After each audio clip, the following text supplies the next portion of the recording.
Well, folks, we only have two more causes for failure to address, and those are ignoring the customer and product timing.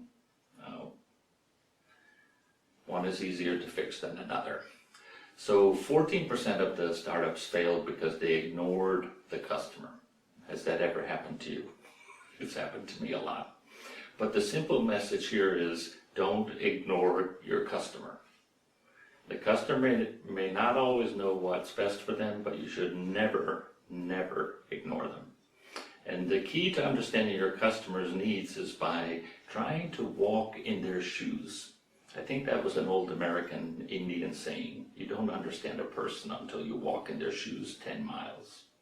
So as an example, when Airbnb employees travel, guess where they stay? In Airbnbs.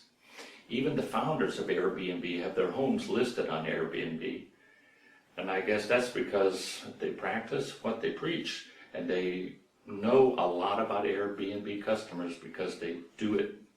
So everyone knows that analyzing data on customer behavior can be exceptionally useful, but experiencing it is even better. But still, data is critical.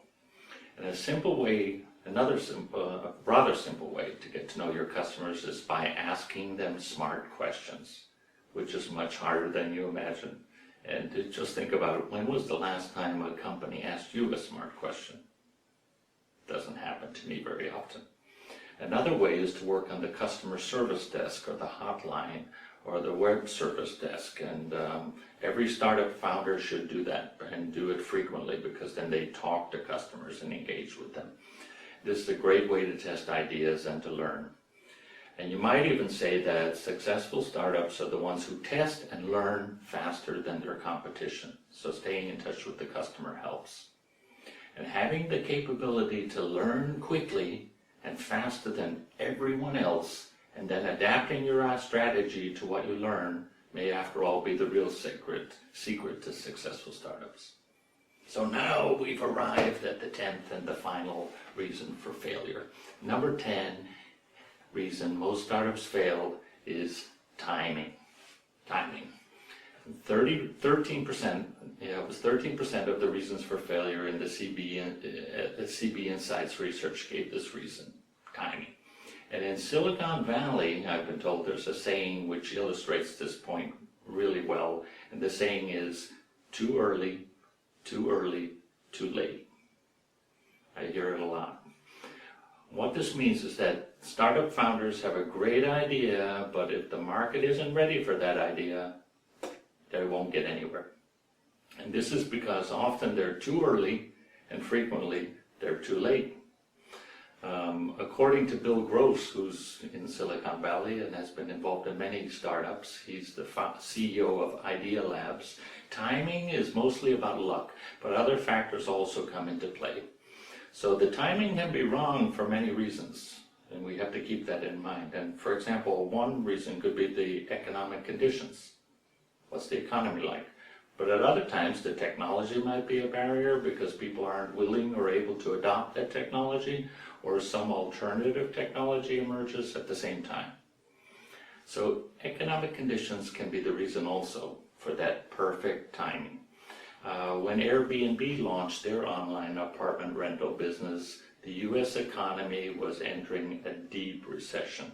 But this created a positive reason for people to rent their apartments on Airbnb and for people to visit Airbnb apartments, because it meant that Airbnb were able to offer a more affordable option for people looking for a place to stay. So keep it in mind. This means that you need to evaluate the signals on the market. It's an important way to understand where is that market going. And market analysis might even help to avoid the startup timing challenge, too early, too late. Because if you understand what's going on, you can estimate what might happen. What that means, though, is that every startup has to do their homework in order to understand the market conditions and the other issues which might affect timing in their individual marketplaces. And when we do our homework and understand those critical timing factors, we have in fact created an advantage for ourselves. even over larger companies or competitors. Because as a startup, we can be faster, more flexible, more agile in adapting to those fast-changing market conditions which are influenced by timing compared to those big companies. And to say it another way, the startup can pick the perfect time and execute much faster than a larger company who can take many months, if not years, to adapt to the quickly changing conditions.